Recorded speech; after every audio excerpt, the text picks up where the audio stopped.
గమ్మండి ఇప్పుడు ఎంత ఇస్తాం కేజీ 30 రూపాయలు కేజీ 4 కేజీ అయితే 30 రూపాయలు చేసుకుంటాం 2 కేజీలు ఇంకో కేజీ ఎక్స్ట్రా 3 కేజీలు ఇచ్చేస్తాం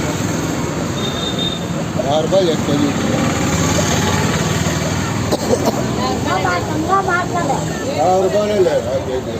తెల్ల ద్రాక్ష కూడా అమ్ముతున్నారు.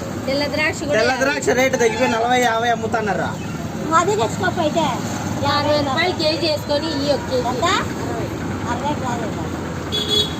వస్తాయి ఈ 30. మీరేం మరి రేట్ బిల్డింగ్ కడతావేమే బాడీకి ఇస్తావా? ఐటమ్ ఎంత పెడతావు? నువ్వు 30 రూపాయలు చేసుకొని కేజీ 120 కాదు కానీ